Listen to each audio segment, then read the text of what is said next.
Hey everybody, this is Randy Hales, Memphis Wrestling, and you are listening to Live and in Color with Sir Wolfie D. Hey, this is Jimmy Street, host of the Live and in Color with Wolfie D podcast. Hear the life and times of professional wrestler Wolfie D. From his time in the territories with PG-13 to his time in WWE, ECW, WCW, TNA, and more. Nothing is off limits and nothing will be held back. Thanks again for tuning in. Here he is, Wolfie D. I was N-O-D, and I was P to the G plus the 1 and the 3. In case you forgot, they call me Wolfie D. And you're listening to Live and in Color with Wolfie D. And my co-host, Jimmy across the street, is my Barry White voice. Is it creeping you out, brother? It's kind of good, dude, actually. That's amazing. I don't know where that came from. That was just... Is that the voice of Slash? No, that's not really Slash. I don't know. Okay. I was really just trying to sound like Midnight Very Love. White. Yeah. DJ. Yeah. Because you know what? I was thinking about saying, like, on the Gimme Back My Pro Wrestling podcast, I was like, what if we had Slash on to do a watch along on the Give Me Back My and have Slash, but it wouldn't be Wolfie D. It would be anyway. We'll talk about that another time. Yeah, that's a good idea. Yeah. So anyway, today's idea was even better, and we really put this show together on the fly because I just mentally was not with it last week, and life, man, just life. And you were calling me. I was like, man, just give me another day. What are we gonna do? I said, call it in the ring, kid. It's so true. Yeah, for the Tales from the Territories. Pretty much everybody's reviewed that already, but we're doing it a little different. We got Randy Hales coming on today, who has, he's like Cornette and some of those guys that they don't forget nothing, man. They know all the shit, they remember it all, and know all the stories. So there's no really better person that we could have got today to do this episode. And we're gonna, like you said, let's take it a step further, man. I've got some Tales from the Territories because guess what? I was there. And so was Randy. Randy was there long before I was. People don't understand. Randy Hale's been in the business since he was in high school. I think Randy's 60-something now. I can't remember, but he's been in the business basically his whole life doing something, whether it was ring announcing or booking or whatever, man. So Randy's legit, man. He's a knowledgeable fella in the world of pro wrestling. Yeah, I mean, that's what I saw about it. I was like, we were thinking like, okay, Tales from the Territories. And to be honest, between you and I, we could have done a show about it. But I was like, dude, let's make this something special. And so I said, what if we got Randy Hales? And you were like, I think that's a great idea. And we went with it. And the thing is Randy was like a CWA ring announcer. He was a USWA Booker, matchmaker, Power Pro owner, and then also a Memphis historian. You know what I'm saying? So who better to have? And then he's going to have his own stories. And then I can't wait for our Hales from the Territories that you tell your story. I mean, you know what I'm saying? It's going to be fun. So it's going to be super fun. And I think we're going to be like, we might end up doing, 2 hours on this show and have to split it up or something like that. Because I just feel like this is going to take us a minute to cover some of this stuff because we know what was on the show. And then you got Randy's point of view and, quite frankly, some of the stuff on the show. And I don't want to spoil anything, but let's just say I think some of it might have been a little embellished. But we're talking today about the first episode of Tales from the Territories, which is about Memphis wrestling, the history of Memphis wrestling, hosted by Jeff Jarrett. And this was produced by The Rock. You got Jerry Lawler, Jimmy Hart, Dutch Mantell, Jerry Jarrett. Yeah. Who's the other one? There's another one, right? No, that was it. That was So this is going to be fun, man. I think we just need to jump right into this, man. I love it. Let's get to it right after these messages. This podcast is brought to you by AT&T Fiber with All-Fi. Something tells me that the guy watching sports for 13 hours straight on Sunday, who then stays up watching the recaps of those 13 hours, then calls his friends to talk about it, is definitely going to notice that half-a-second delay. Get AT&T Fiber with All-Fi and watch sports any time of day from anywhere in your house. Live like a gigillionaire. Limited availability in select areas. Go to att.com/hypergig to check eligibility. Coverage may require extenders at additional charge. Hey folks, to get your official Live It in Color with Wolfie D merchandise, go to prowrestlingtees.com/live Wolfie D. Check it out.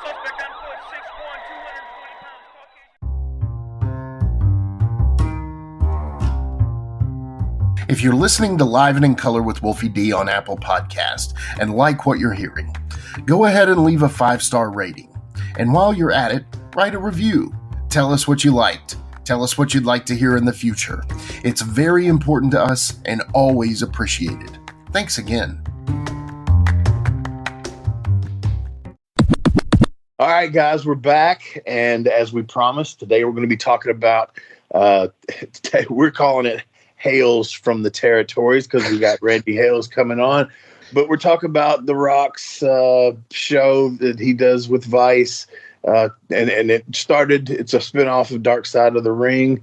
Those were all really good, I thought. And since this first episode, it's called, the whole series is called Tales from the Territories, but they cover Memphis on the first one. So I'll probably watch the other ones, but I've made it a point really quickly to watch that because I wanted to see what they were going to say. I loved the way they put it together. But without further ado, Randy Hales, welcome again. Second timer, first second timer in the history of Live and in Color with Wolfie D.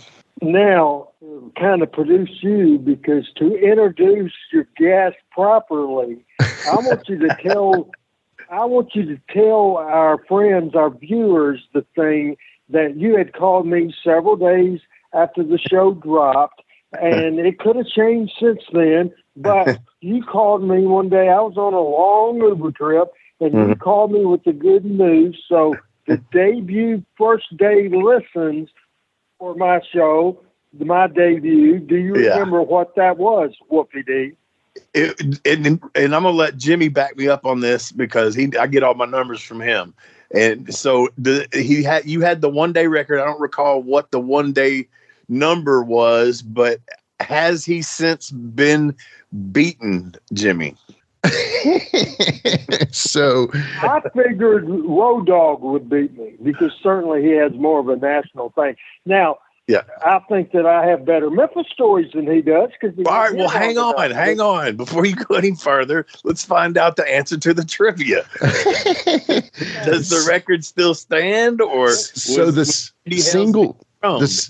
single day record still stands with 3,681 downloads in a 24-hour period by Randy Hales. But the overall record has been broken by Jake the Snake Roberts in total.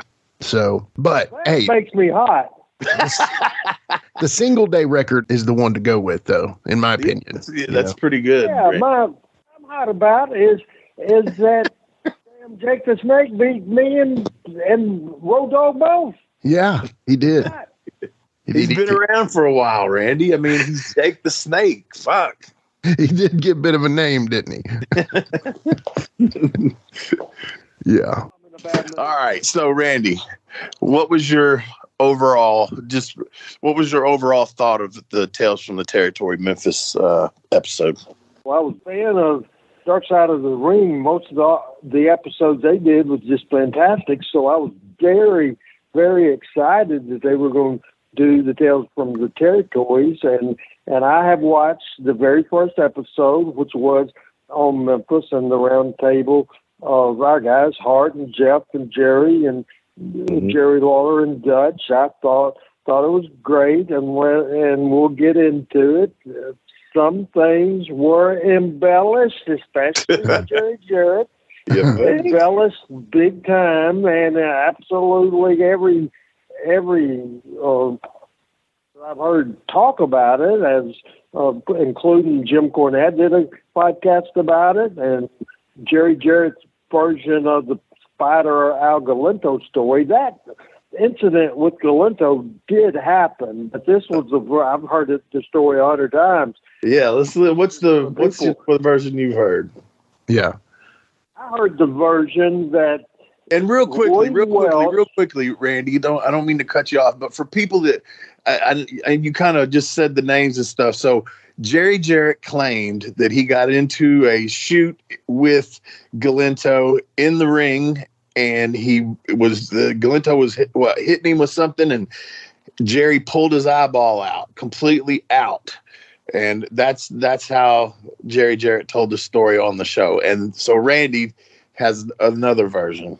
The version I've heard my whole life, basically, is the version that I've heard, and it was a situation that was told on that series, but it's absolutely fantastic. Roy Welch is the person that gave Jerry Jarrett a break, the partner of Nick Gulas, and obviously the grandfather of Robert and Ron Fuller, been around for a long time. He was getting dementia, so he got it in his head that Jerry Jarrett, who was his booker on the Memphis end in Louisville, he got the idea, Roy did, that Jerry Jarrett was trying to steal his territory.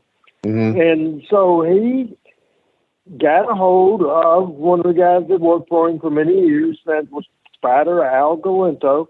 And so the rumor is that Roy Welch either promised him a job or paid him money, whatever. So at TV, he ended up hitting the ring on a Jerry Lawler, Jerry Jarrett match in the early 70s. Mm-hmm. And it ended up where Jerry Jarrett got a club or something, and Lawler tried to help Jarrett, but anyway, they knocked Galento. They screwed Galento up pretty good. That's always been the story. Now, I guess Jerry, thinking he was going to be on national TV for the world to see, he told it away that not only people like me that heard the story 100 times, but people like Jerry Lawler that was in the effing ring. Right. That's what I was going to say.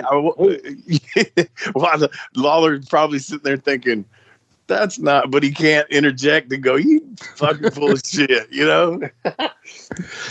That's funny. Yeah, it's just crazy. But, you know, I thought for the most part. Now, is that guy still alive today? I think he died, right? I think so. Okay, because that's another thing. The man's not around to defend the story, so right. Jerry could say what he wanted to, I reckon. And the guy asked Jarrett at the end, said, so when he died, he didn't have an eye, and Jerry, who made the big deal out of pulling his eye out, and it was rolling around in the ring. And then when the announcer asked, said, so when he died, then he didn't have a ring and have an eye, and Jarrett said, well, that's what I heard. Well, he just said that he tried to kill the guy by pulling his eye out. And then he says that's what he heard. You know, it's crazy. But it was an absolute fantastic, phenomenal show. I've really enjoyed it. As you were telling that in my crazy head, I could just hear the Benny Hill music playing.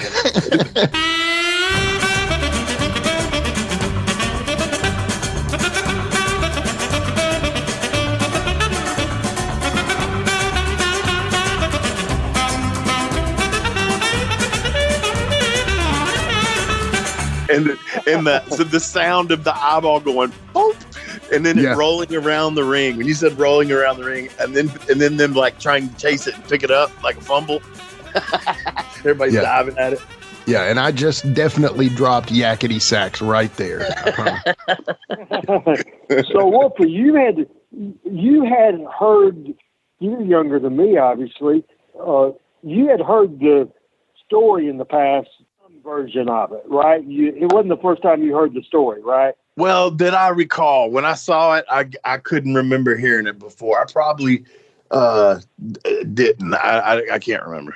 And there's been so many, times me and you and Frank riding up and down the road, and Frank would be telling some of those older stories. I knew some of those names, Roy Welch, and a lot of the ones that Frank used to talk about, but I don't retain stories like that. I'm one of those people that I love jokes, but I could never remember them to tell them to somebody.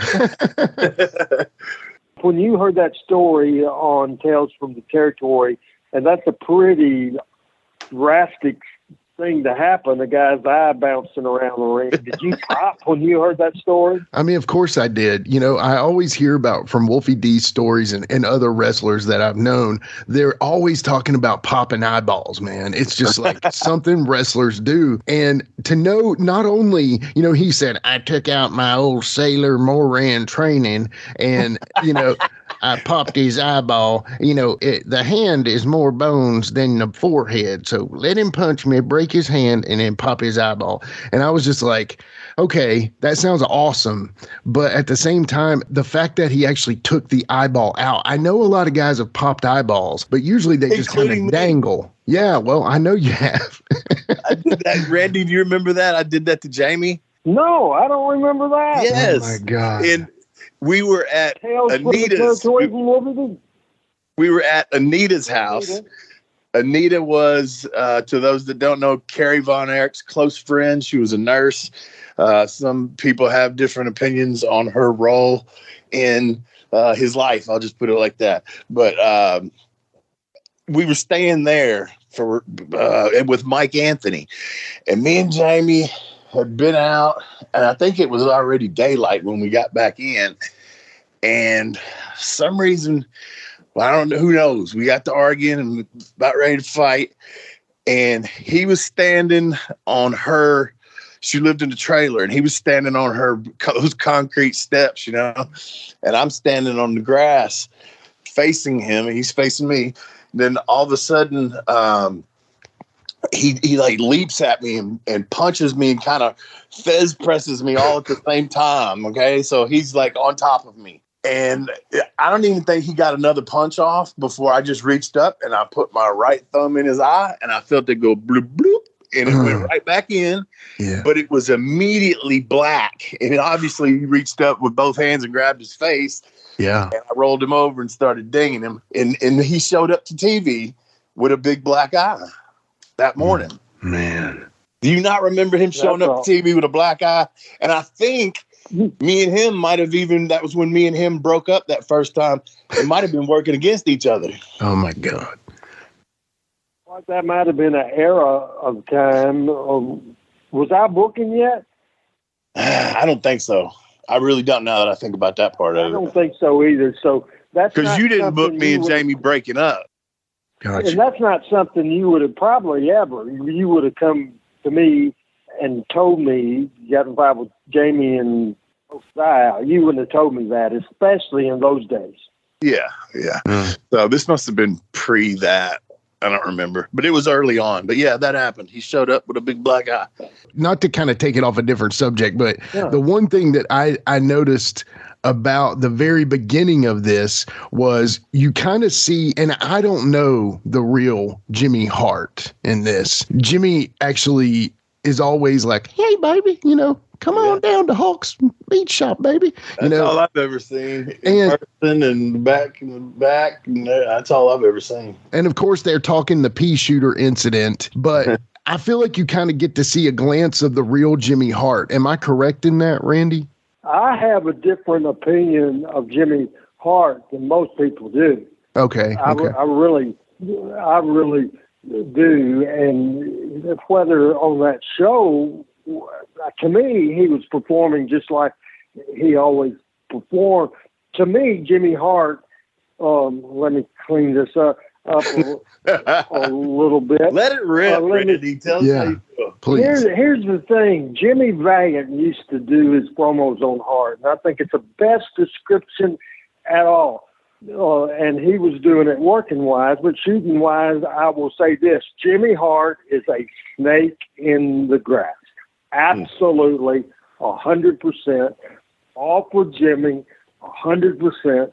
No doubt about it. And so that's that. So that's the scoop of the day because, you know, everybody loves Hart. And I understand that. As a talent, he is absolutely great. There's no doubt about it, especially his Memphis work. I'm not so impressed with his WWF work or WCW work, but in Memphis, maybe the best job that anybody's ever done, managing any, leading the hillside of the territory I mean, he was just phenomenal. But now, do you have the same impression as I do, or were you not around Jimmy Hart much? I had no real business dealings with him. Around the time that me and Jamie were right at WCW time, somewhere in there were some shows there and some other ones. He was always, and I always felt that too. I mean, I obviously know when someone is one of those people, and he's not the only one, and last of a dying breed that stays in character 24 hours a day, 7 days a week. He lives his gimmick, and he's always working. So those type of people, like I said, I ain't had no business dealings with him, so I never had to put that wall up where I go, I know this guy's a worker. He's an old school worker, so let me be on guard with this. You know what I'm saying? I never had that type of interactions with him. It was always, I always laughed because the hey baby, love you baby, all that stuff. And it's a double whammy with him because he was a pro wrestling guy, but he's also a rock and roll guy. He had the million-selling record and Keep On Dancing and another big hit in Cinnamon Girl. I mean, and so, we've always said we lived our life like rock stars. Well, he lived the life of a rock star and as a wrestling guy, too. So he has the double whammy. And none of us are normal. I mean, if you think for a minute that any of Jimmy talking to you kind of on the outside, not into the business full-time, absolutely full-time, like we were on the road every day, and Wolfie will tell you, and I'm sure you've already figured out, we ain't normal. That's all there is to it. We ain't normal. No, most of us ain't. Right. In our own special ways. Yeah. Well, I mean, with Jimmy Hart, he had immense heat. Obviously, you could put someone with him who needed some heat, and I agree. I think his Memphis run is the reason he's on the Mount Rushmore of managers. But, a lot of people know him from the WWF and the WCW runs, but I just never really saw him outside of the honky baby, yeah baby, oh yeah baby. I've never seen him past that, and to feel like he was talking. Now the funny part is where Jeff was kind of pseudo hosting it. Did you notice that? Jeff's kind of progressing the story, right? And Jeff's great at that. But I noticed Jimmy was getting kind of pissed with Jeff. If you notice it, I tried to look for little nuances, and I don't know if there's existing heat there with them, or if it's just something like Jimmy's not the number one talker here. It's actually Jeff talking, and Jimmy was kind of, I don't know, he just kind of looked annoyed every time Jeff would say something to him. Is there any heat there that you all think? Well, we'll talk about the heat in a minute. I think Jeff, my description of Jimmy Hart, I would think that Jeff would 100% agree, 100% agree with that. I think absolutely, without a doubt. I thought watching that show, and the interesting point that you said about Jeff basically taking over, I think Jeff, obviously, of anybody on that panel, Jerry Jarrett is 80 and Hart is 77, 78, Lawler's 73, Dutch is 73. Jeff is in his 50s, and he was the youngest guy there, and also, out of everybody, he is more current in the wrestling world and does performing a lot more than any of these other guys. So I think he just felt that he needed to lead this thing or it would go to hell. And I thought he did a great job at doing that. But I think that's why he did it, because he thinks somebody has to get this under control here. And I don't know how much control he got, because his dad ended up, I don't know, Jeff was embarrassed by that, about the eyeball story, because, Dutch is making fun of it, Cornette's making fun of it, Lawler's making fun of it. Lawler said on something that I heard him do, and I forgot exactly what it was. He said, I learned something new the host asked him, so what was that? I learned that Jerry Jarrett is the toughest, meanest son of a bitch in the history of our business. He was going to bite somebody's veins and let them bleed to death, and then forward. Yeah. And he pulled his eye out and said that I was in the ring, didn't even see that.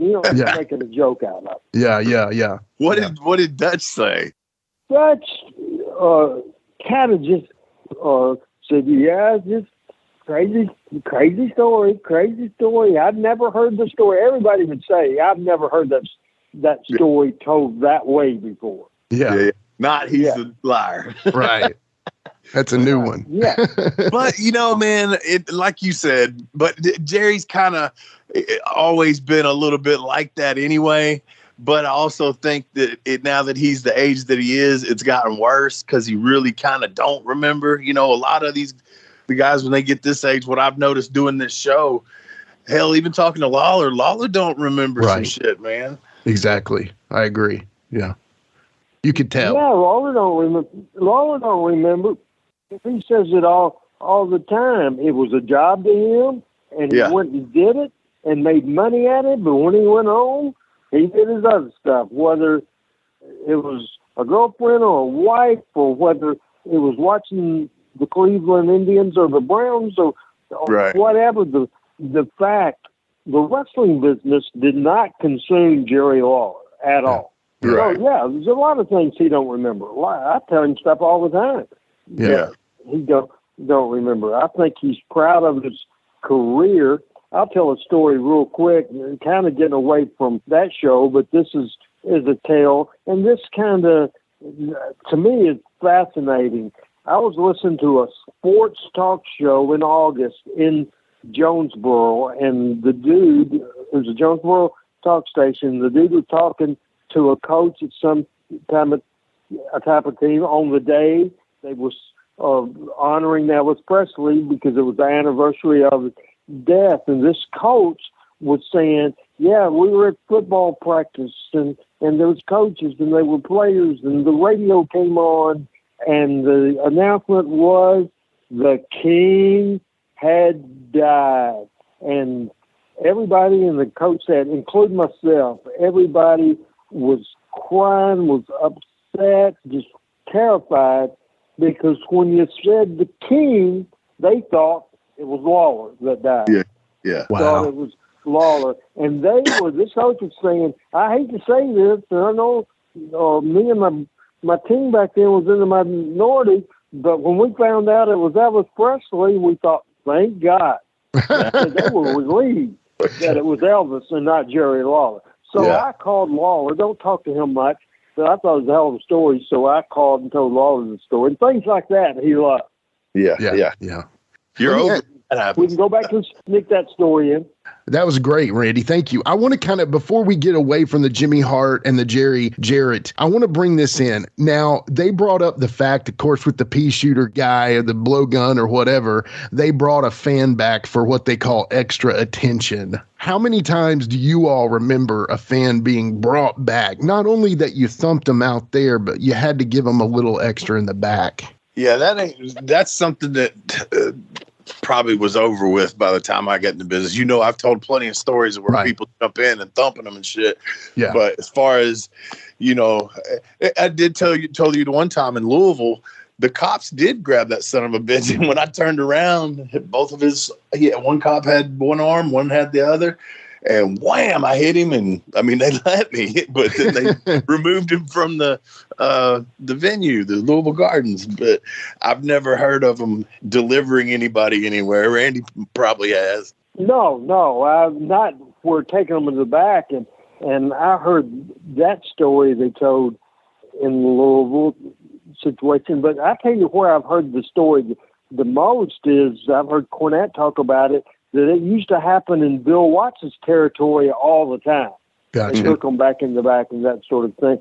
In my experience, you've seen the fans. Now, funny story about this, and when it was over, it was in probably 83 or '84. We ran 2 towns on a Friday night. One of them was Hohenwald, Tennessee, near Jackson. One of them was an outside football stadium in Caruthersville, Missouri. Eddie Marlin went checked up in Hohenwald. I went to Caruthersville, and we were at the football field. Well, Randy Savage, Leaping Lanny Poffo, and Angelo Poffo came into town. We were on the football field, so they pulled the car up right outside of the dressing room area, the clubhouse, whatever you call that. They were parked there. So pretty much in public. So the bell rang for the match, and here came Savage, Poffo, and his brother, and they were coming out. Well, as soon as they came out, Randy car, I'm having a brain freeze of his car. Tell me a fancy car. Lincoln Cadillac. Lincoln Cadillac. No, like 80s?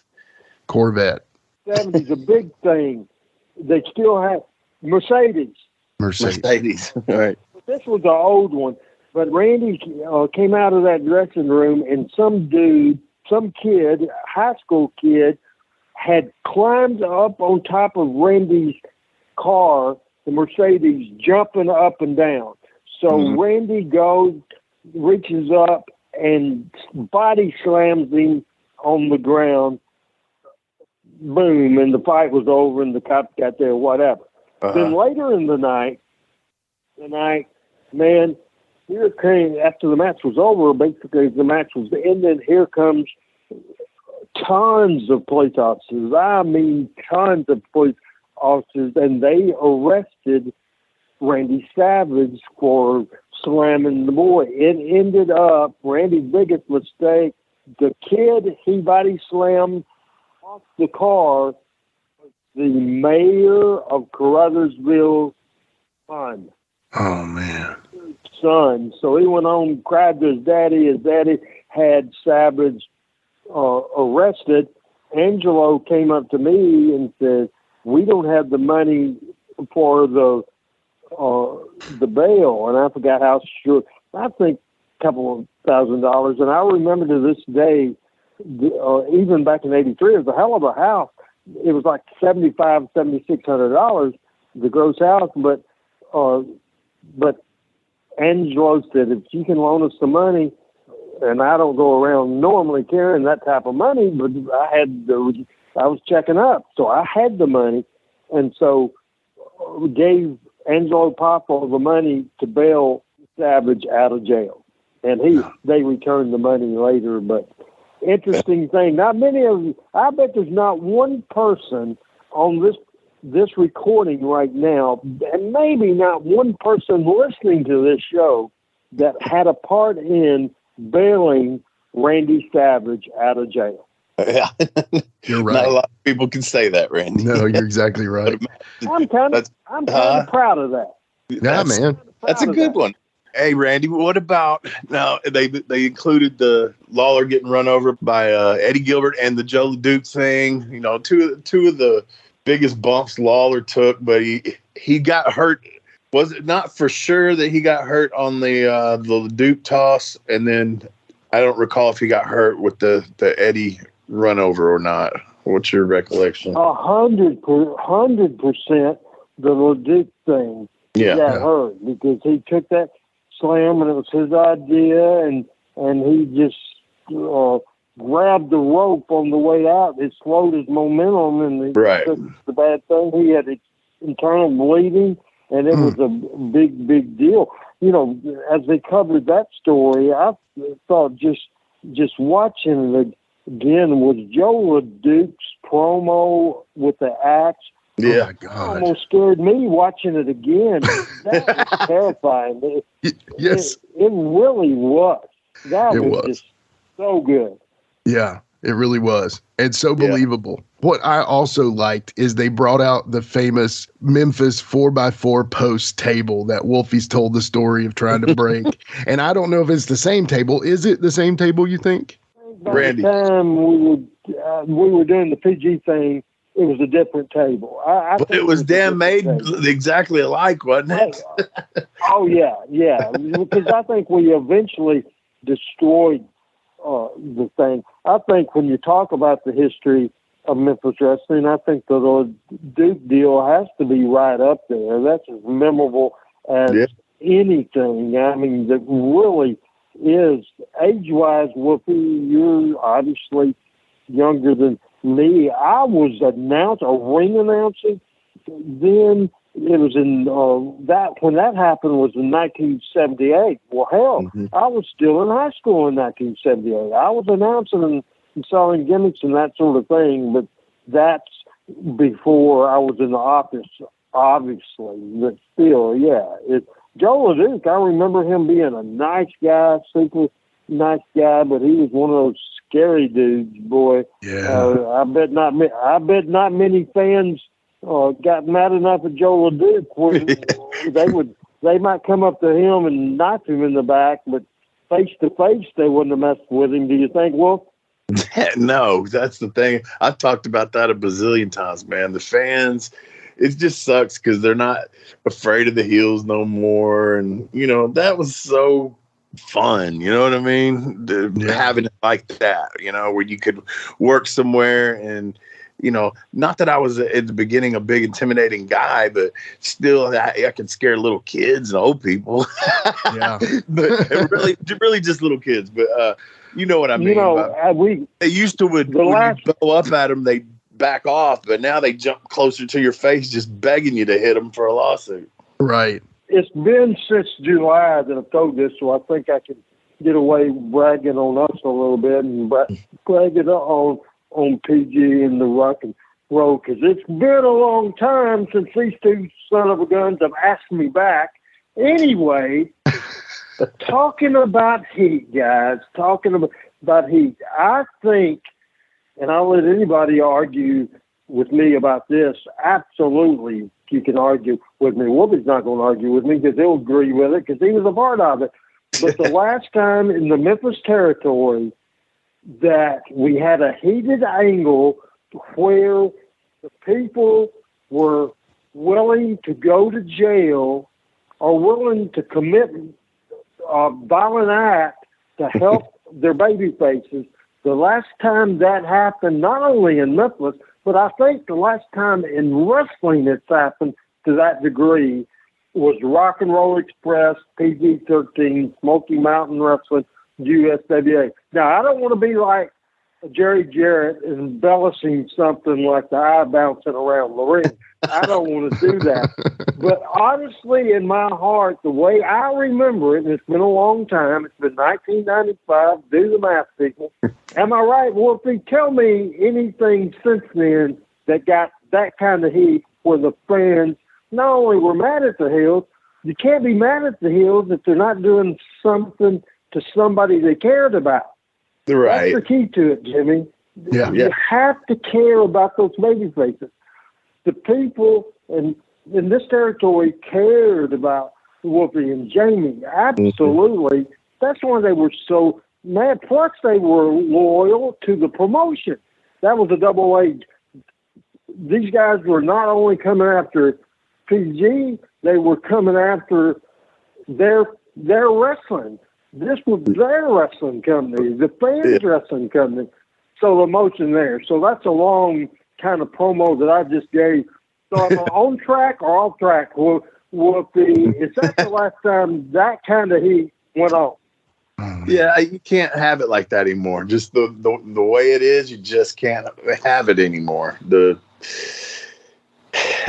I mean, that I know of or that I was a part of, it's been nothing like that ever since then. Yeah. Hard to make somebody, Jimmy's heard me say it 1,000 times. It's hard to make the fans mad when they know that your job is to make them mad. Right. You're just playing a character that's mean and good. Look how good of a job he's doing. Well, one thing that I saw was cool about this, and this kind of goes exactly with what y'all are saying, is 70% of TVs were tuned to Memphis wrestling. That blew. I mean, that's almost unheard of, especially today in these times. You know what I mean? Yeah. And Puerto Rico had numbers like that too back in the day. Sure, Which lets you know in that motherfucking place you talk about fans getting buck-ass wild. We ain't even got to go into that. That's legend.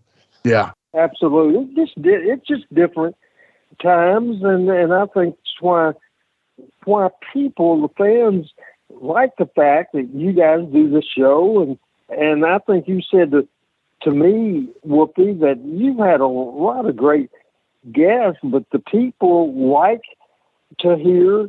I think actually Doug Gilbert told me that he was talking to you, and you were telling him about the early on after the show that I did before it dropped, and you were say you won't ever guess who's done the best download on blah blah blah, and he said he guessed a couple of times, and then finally said who, and then he said Randy Hales, and he said, well, that makes sense. He said the people want to hear those kind of stories about that territory because there's not a lot out there. A lot of people that are Memphis people are listening to this. You know, I was, and not to cut you off, but I was thinking, what do you think, you know, this show, how much we all like it, how much the Memphis fans all liked it? I mean, because I've read everywhere, I haven't heard anybody say anything bad about it, quite frankly, except for the embellishment part or whatever. But that's just that's wrestling too. Right. Let's say the mainstream fan that finds out about this that didn't grow up in Memphis, or you know, maybe one of the other episodes. I'm just saying, Tales from the Territories. The current fan that doesn't know these stories, what do you think they think of this show when they watch it? They think it's all bullshit? Do they go, wow, it was crazy back then? Or, you know, I'd be curious to interview like a group of modern day wrestling fans, you know, if I could have that power to get a group of them together and talk about it. Yeah. You know what? That would be you awesome. Know what I think they would say? What I think they would say after watching that? That, man, that was back in the good old days when they was real. I think they'll watch it.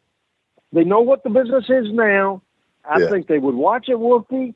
Obviously, except for the Spider Owl thing, all the Joe LeDuc thing, and what we talked about earlier, the PG and the rock and roll thing.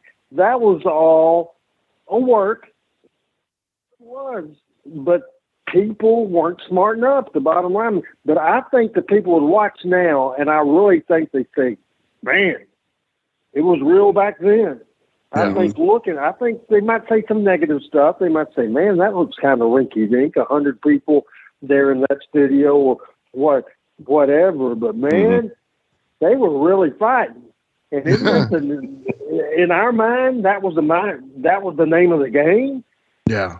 That was the name of the game. You wanted the realism of the thing. The other thing I'd like to say, and I don't have numbers for you, Jimmy, and you're the number guy, and maybe you have researched that the very first of the Tales from the Territories, the Memphis episode that we're reviewing today, I read somewhere where the ratings for that, and this shocked me, but the ratings for that was less than any Dark Side of the Ring they ever did.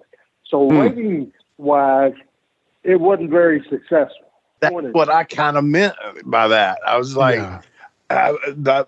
yes, that's perfect to what I just said.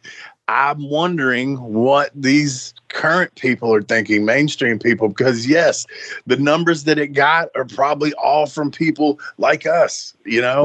Right. But then why would this other generation not want to see the history of wrestling? And let me bring you to this point, because I've said this to on here before. There is, and I've seen it, there is a rift between the younger and the older in this business. And it is real. It's a thing. It's also a real thing in our generation, our real lives. It's also a thing. Society. So they don't, the one kid, I don't take advice from veterans, the hangman. Okay. These are all just proof, because I've been around a few dressing rooms as of late and things like that. So it's a thing. And that's probably why those ratings would be less, because they think that we're dumb, basically. Say this, and you might want to edit this out, but I'm going to say it. I'm going to say it anyway. Wolfie, as we talked about before, at the Ric Flair retirement show, we were plugging all that thing, and he was on the card, and also he was an agent. And for the most part, ideas that he had and gave to the younger talent, they thought he was full of shit and didn't listen to him. Yeah. Did not listen to him. Is that not right, Wolfie? That's 100% correct. Now, let me say this. Lawler wasn't on that card. So in Nashville, Tennessee, the person, and I know Jeff Jarrett was on the card, and then we'll get heat. Jeff is a great, great talent and had a hell of a run. But against him, he was the promoter's son here. And I think the fans of Nashville, Tennessee, cared more about Wolfie D than they did Jeff Jarrett. Wow. I really do. I honestly believe that. And I'm not bullshitting, because I have no reason for his ass. In a way, obviously, I was a big part of the PG deal, but it's the talent that draws the money. You just give the talent the opportunity, and some hit home runs, some don't. But my point is, a good point you made from the get-go, Wolfie, about the rift between wrestlers, if they do listen. Maybe if they do listen, maybe that Hangman Page, who got injured on the last Dynamite. I don't know if you're aware of that. He took a clothesline, and they got away from it with the shot quick to stop the match. It looked to me like a broken neck. Now, ended up just a concussion, which in this, that's bad, having a concussion. But still, my point is there's so many people out there, the younger talent, they think there's nothing, a Wolfie D or nothing, whoever. They have great people in Dynamite, in AEW, like Mark Henry's there. He's drawn money. Jerry Lynn is there, and he's a veteran. Billy Gunn. There's so many people, but why they don't listen, I have no idea. But it's a big, big problem. I agree with you 100%. That word rift that you said is a great word. And I think there's a rift between the current wrestling fans compared to the fans. I could give two shits about the current wrestling fans, and I'd fight for the older. If there was a fight between current wrestling fans and older wrestling fans, I know which side of the fence I'd be on. Don't you, Wolfie? Yeah, everybody's got to take sides. If there's a thing and you're part of it, your group with their opinions are the only ones that matter. Everybody else is stupid, so everybody has to choose sides now. Yeah, it's true. Crazy. Let's take a quick time out and get a word from one of my dope-ass sponsors, and we'll be right back with more Live and in Color with Wolfie D. The legends are true. Overwhelming power! The sauce of destiny. Yes! The most legendary sauce has arrived as McDonald's transforms into the anime world of WickDonald's. The greatest flavors unite in all new savory chili McDonald's sauce to make your 10-piece Wick Nuggets, fries, and Sprite ultra-powerful. Unlock manga comics with every meal and sit down for a new anime short every week only at WickDonald's. Ba-da-ba-ba-ba, go! At participating McDonald's for a limited time while supplies last.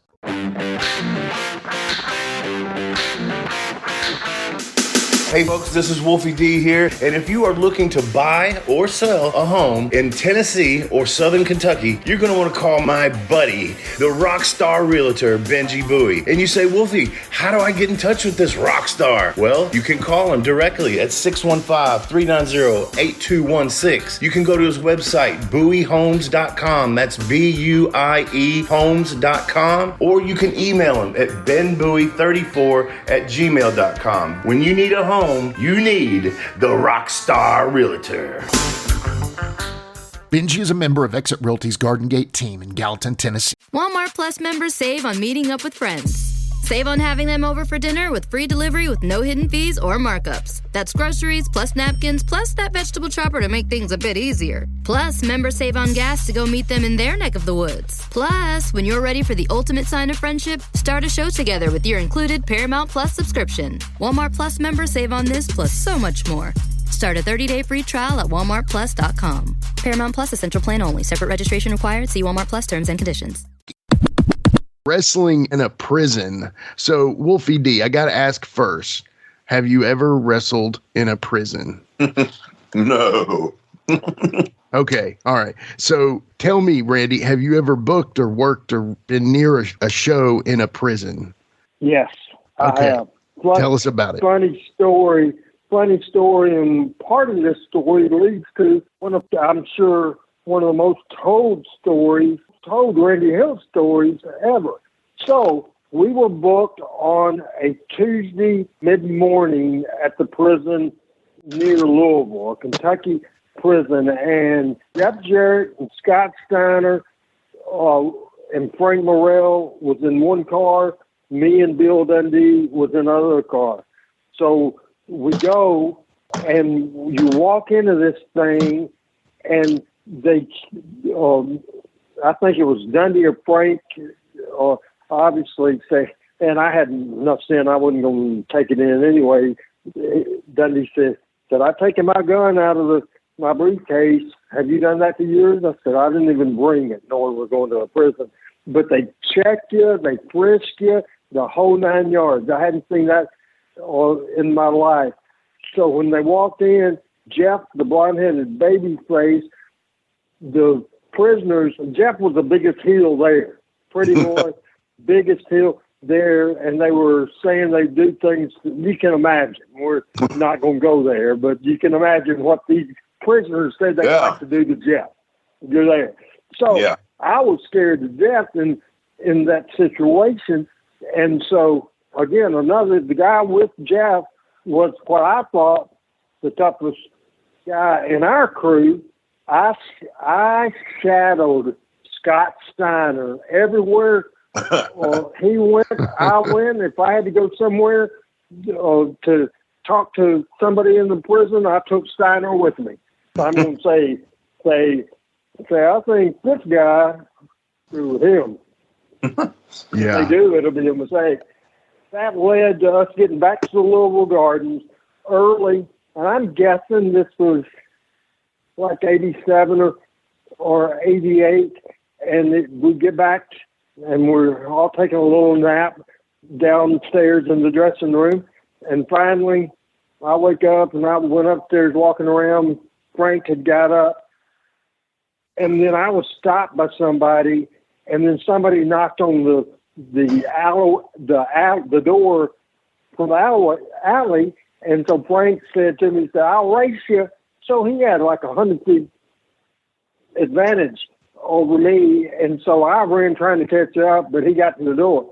Later on in the night, I was downstairs, Waller calls me and says, hey, Randy Hales. And he walked up there, and his wife at the time, Paula, was there, and Waller, like he does, he was shaking his head and looking all disappointed. And he kind of like the time Wolfie that he knocked on our motel room and it smelled like pot. He was disappointed there. But anyway, so he said, I can't believe Frank Morrell is twice as old as you beat. I said, he didn't beat me. So we had a return with Waller there. We had in that hallway upstairs, a return match with the race. And Dean Hill, or maybe the police officer before Dean, I think that's who it was, Mike Patterson, blew the whistle to start the race. I was ahead, but I saw we were coming to the end of the runway, and so I slowed down. Frank thought I was blowing up and out of gas, so he was looking down, not ahead. He didn't realize we were at the end of the runway. So he put another gear, and he hit the wall, the concrete wall, as hard as he could, and blood shot to the ceiling. He broke his arm. He was out for weeks. That's Lawler's favorite Randy Hales story of all time. So the top, I remember that. I was there. I'm sure you've heard the story. Frank. I've heard Frank tell it. I've heard Frank tell about running into that wall at full speed, not knowing it was there. Yeah. Yeah. And he thought he was about to win that race, and boy, the tortoise and the hare. Yeah. I don't have to lie. I don't have to lie about my stories to make them funny. That's a funny story. A guy that is a great story. Great story. And I'm not having to make it up like saying that I pulled somebody's eye out of something. So, okay, well, then this one leads into that one. So obviously Dutch is talking about wrestling in prisons with Jeff Jarrett and all this, but then they lead to this. I'd never heard of it in my life. I'm actually happy that this show happened because of that. Was the Lonesome Pine specials, where he and Jeff wrestled in front of a symphony, the Louisville Symphony, and he even claimed that this is the only wrestling match that is in the Smithsonian as a whole. Do you remember seeing this? Or I remember seeing it when it first came on, and do you recall what they said, what year that was? Because I'm trying to think, was I in the business yet, or I was on the cusp of getting it? I'm thinking it had to be 90, 91, or 92. I was mad at Jared. So I had just gotten in the business. I was gone. Yeah, I had just gotten in the business, still working the Outlaws, hadn't quite made it to Memphis yet. Yeah. And I remember seeing that, and I remember wanting to throw up. It was, I thought, I hated it. It was exposing the business. You know what I'm saying? I couldn't stand it, man. I hate it. And now watching it, I get it. It's art, but and nobody would probably bat an eye if you did that today. Oh, no. But then it was like, to me, still, I was like cringed. Yeah. The tag team back, and I think Dundee had trained. You remember Beauty and the Beast, right? Yeah. Yeah. Uh-huh. Tag team Beauty and the Mark Gouline and Terry. Terrence Sims was his real name. Anyway, Dundee had booked them, and they talked to that about that Mark or Gouline, I think, or maybe it was Cornette. I might be being mixed up with hearing Cornette's review of this thing. By the way, our show today is more fun than the Cornette thing, but he talked about that. Mark Gouline was the Beast in Beauty and the Beast, and he actually is the one that set up the deal. And the orchestra, he played an instrument, so the dude that got hit with the drums was a wrestler, a pro wrestler. Okay. That part. Gotcha. Okay, that's a good little bit of information right there. I like that. So we saw that, and that was obviously probably on the local PBS and stuff? Yeah. Yeah. Okay. So it leads in from that, and it takes a commercial break. And I know we're not going to totally do a play-by-play on this, but the thing that I'm most excited about, and we always try to talk about them every once in a while, is ribs. And this one obviously brought up the Jackie Fargo was the king of ribs, and obviously the famous Jonesboro, Arkansas Tiger Balm story. So any light on this story? I've just heard it a million times. Absolutely. I think it's just one of those harmless ribs, and the Jerry Jarrett and Tojo thought they were going to outsmart Fargo. Lawler stooged it off because that was his ride that night back to Memphis, and so Fargo got his revenge. And Tojo, I'll make this suggestion to you guys and to the viewers: if you can search, Jerry Lawler talks to Tojo Yamamoto about Jackie Fargo rib. On the Jerry Lawler show back in the 80s, Lawler had Tojo as a guest, and Tojo telling that story is the funniest thing I believe I've ever seen in my life. I mean, it is classic. See if you can find it. Not only Wolfie, you two, Jimmy, and our audience, anybody listening today, see if you can find it on YouTube, because it is a classic thing. Remember the time when we were wrestling in Jonesboro, Arkansas, and Jackie Fargo was on the card, and this is something I don't know if a lot of people realize, but we'd try to have a little fun in the dressing room every day. There's no good Jackie Fargo. One time I go to the ring, and when I come back, I don't know what, I can't say the word, but when I wear my clothes, I jump up and down, everything. I thought somebody, Jackie Fargo put some hot pepper or something, and I drove from Jonesboro to Nashville, Tennessee, jumping up and down like that in my car. So after that, I find out, Jackie Fargo make me so mad, and I you the instigator. Okay, what happened? Jackie Fargo went out to wrestle, and you and Jerry Jarrett took some of this. When you have an injury, they have this atomic bomb that you put on a bruise or something, and you guys put that all in Jackie's, in his underwear and things that. Not me, not me. I know, because it's tough for Jackie Fargo, because he go in the ring, I see him doing all these things. I said, what's the matter, Jackie Fargo? He said, told you, I think you and Jerry Jarrett put something in my tights. I told Mr. Fargo, no, it was Jerry Jarrett. But anyway, when you guys went to the ring, he doctored up your clothes, and you guys had to he doctored real good, because from Jonesboro to Nashville, everything burned. I stopped maybe 50 times to cool off.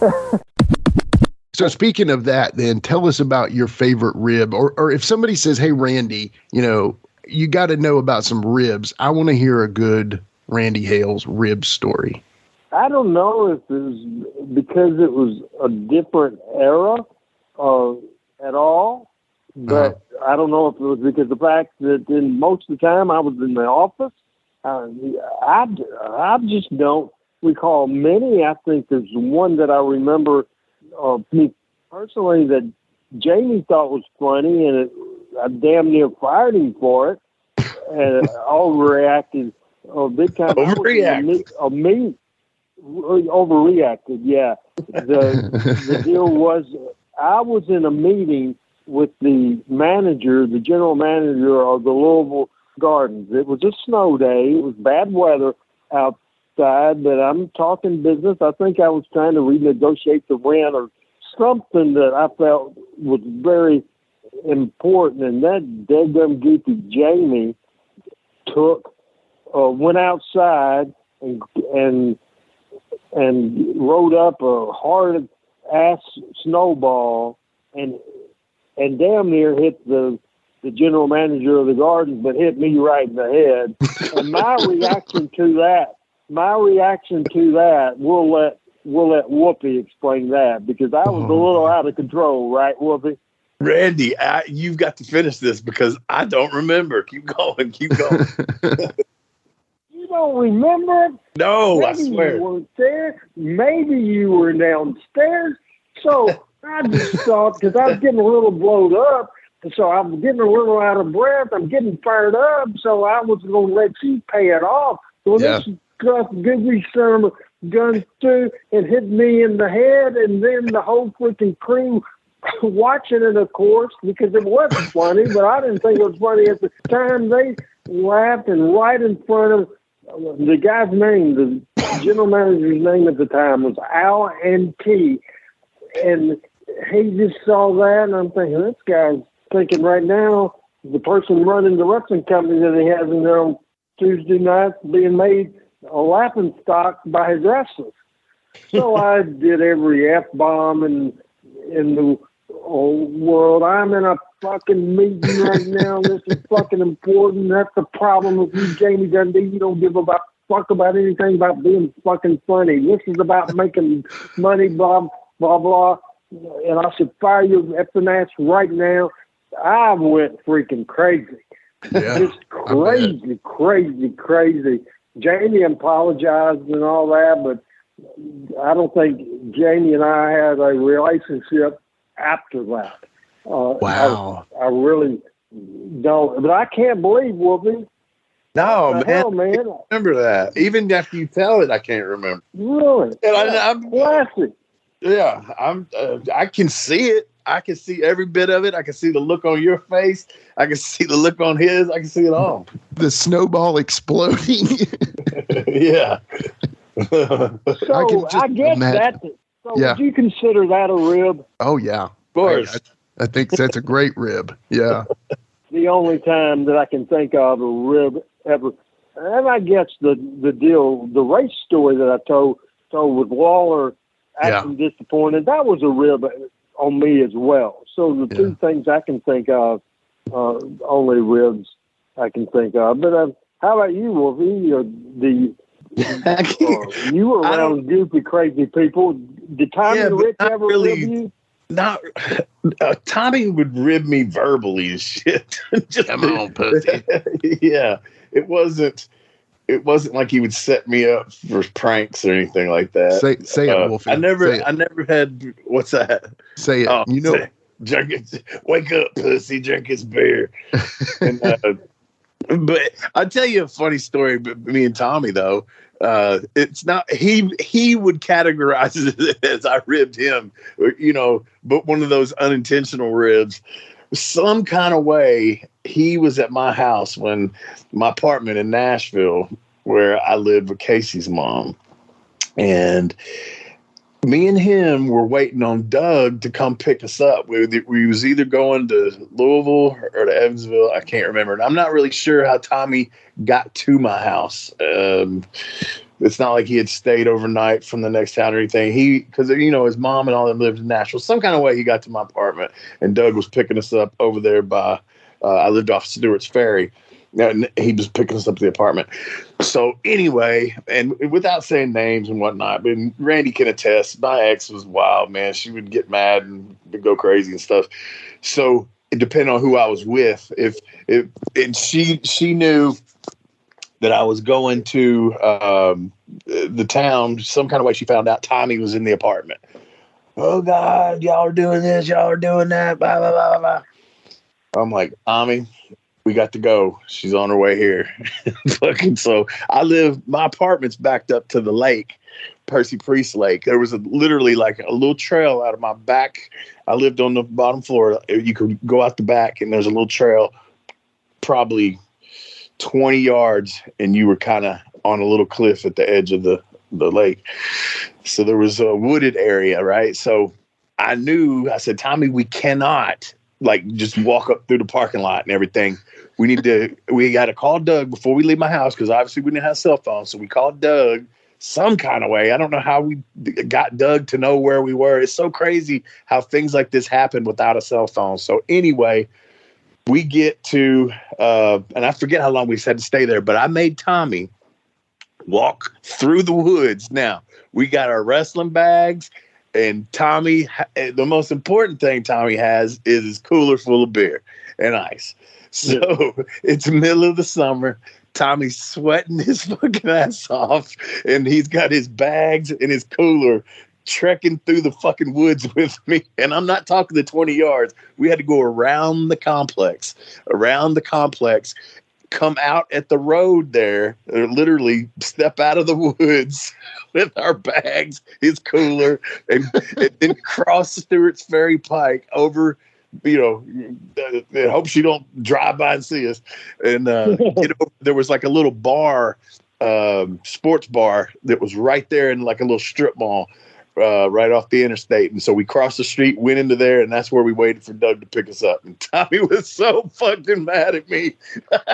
I can imagine. Crazy. One thing I know we're doing Hales on the Territory, and not so much we got away from the review of that show, but it's not really a funny story, but it was a deal that I don't think I'll ever forget this. We were leaving Memphis TV, me and Wolfie, and Tommy had asked for a ride with us. And so he's in the back seat, Wolfie was in the front seat. I was driving, and middle of TV, it started snowing, and it started snowing real bad. So I used the TV station phone to call Eddie, and I said, "Are we running tonight?" He said, "What do you mean, are we running tonight? Are you crazy?" And I said, "Snowing here." And he said, "We're not going to get any snow here." Maybe we did have cell phones, because I remember later on in the trip because it started snowing. Remember that trip, Wolfie? Me, you, and Tommy, where we got stuck because of semis wrecking. It just took us probably 6 hours to get to Nashville. We had to drop Tommy off at Steve, and then we got the bright idea. So me, you, your ex, Denise, Brian Armstrong, and Tex Schlesinger, and Jeff was on the road, but we went to Eddie Marlin's and borrowed his snow sled. And we went to Jeff's house, and Jill came out with us too. So that was 2 Florida boys, Brian Armstrong and Tex had never seen snow in his life, and he wouldn't get out of the car. But me and Wolfie and Denise and I don't remember her Jill. going. I don't remember her being there. You don't remember? Well, maybe I'm wrong on that. Yeah, Jill was. I remember Tex, Brian, me, you, Jill. Everybody else pushed out. You remember Tex staying in the car? He wouldn't do it. He would not do it. But Brian went down the hill. I think maybe Brian did. What? Yeah. No doubt. Jill went with us. That sounds like a blast, actually. So to kind of stay back on the show, and I know I don't really want to stay in the confines of somebody else's show. I want this to be ours, which it is, And you know what? These are tales from the territories. They're just our tales. They're your tales. And I love this about this. So, we have a legit person who worked in the office, who worked in the ring, and you are a Memphis historian. And Wolfie, obviously, a legendary Memphis athlete. I mean, to me, we couldn't have a better Tales from the Territories than if you rebooked it on the Vice channel itself. So with that being said, obviously you talked about Randy Savage a little bit earlier, but it did bring up the famous Randy Savage Waffle House story. We love Randy here. He's our, patron saint of the Live and in Color with Wolfie D show. I mean, you talked about bailing Randy Savage out of jail. I don't think the Waffle House story even tops that. But do you have any input? I think the Waffle House story does top that. I really do. It's a classic story. But here's the deal. Here's the controversy. We have a story going on, and I don't know who to believe or who not to believe. So Dutch went on this show. Dutch has told the story many times. Now, I didn't listen to the YouTube clip, but apparently Rip Rogers has gone on, and he basically has said, I was there. The story that Dutch told was wrong. I saw the whole thing. So there's apparently an argument out there between Rip and Dutch claiming on whose story is right. I have no idea. The story, but I'll be honest with you, I've heard the story 100 times, probably 98 of them by Dutch. So the Dutch version is the story that I've always heard. Okay. Always heard it told the way Dutch did. But yeah, that was a classic story. A couple other Savage stories. What's Rip's? Do you know what Rip's version is? That the dog biting Savage in the ass and Savage running away, running out. He's saying that didn't happen. Okay, gotcha. Here's a story I wasn't there for. It was in Louisville, and it was a time that for a brief period of time, Jarrett had gone into business doing co-promotion stuff. This is before Wolfie's time with, he was doing it with Georgia Championship Wrestling and Ole Anderson. And so we were using some of their talent. Even Gordon Soley was coming doing the television. However, apparently Rip Rogers was ended up getting involved with Savage's ex, and she was there in Louisville, and they ended up hell of a fight between Randy Savage and Rip Rogers in the dressing room in the Louisville Gardens, and the girl tried to interfere and get on Savage's back, Lanny made the save and grabbed her and pulled her off. And then Eddie Marlin's brother, who used to always referee in Louisville, he and the rest of the crew ended up doing the pull apart. So there's heat there between that went way back between Savage and Rip Rogers. Huh. Gotcha. Okay. The Dundee story with the Dundee Savage fight, and also the Whoopi Dundee, and I'm sure you guys covered that, the knife story and Ripley. So a lot of, I just did a recent show about fights in the Memphis territory, and Dundee was in a few of them. He was in the one with Savage, the one with Whoopi, and then the original member of the Midnight Express, Randy Rose, he was in a argument with him in the dressing room in Louisville, and Dundee pulled a gun out.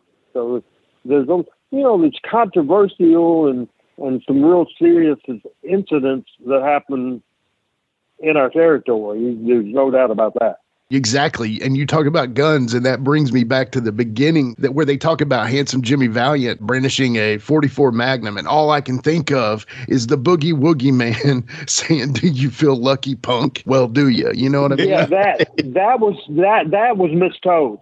That was mistold totally. Okay. That was in like the early 70s, and Valiant didn't arrive to like September or October of 77. And whoever, I think Lawler told the story, and Lawler said, and Jim had his gun. Then the reenactment, they put somebody that looked like Jimmy Valiant.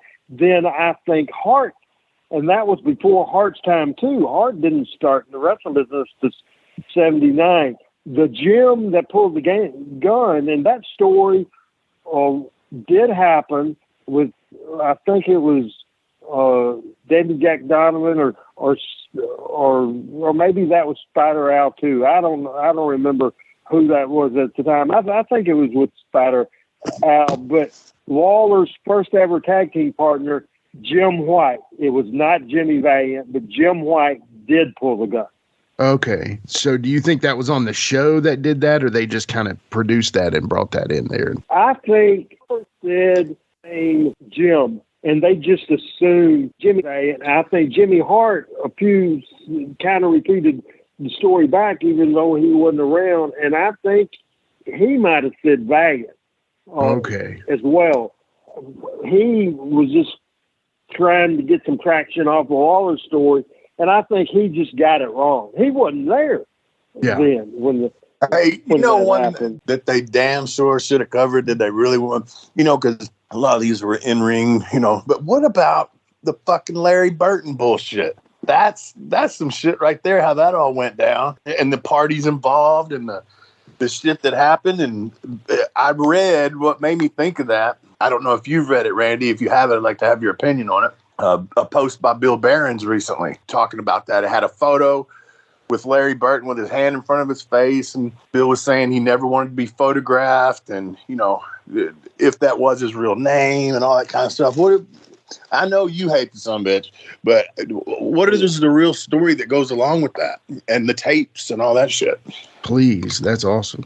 You put me on the spot here because if Jerry Lawler listened to this type of thing. I'm not real comfortable on the record.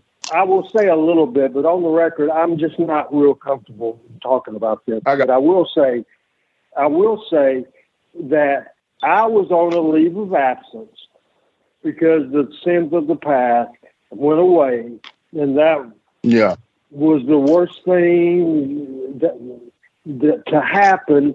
Because at that point, if I was there, this would have never happened. Well, I asked Lawler, I need a leave of absence, blah, blah, blah, I need you to take over.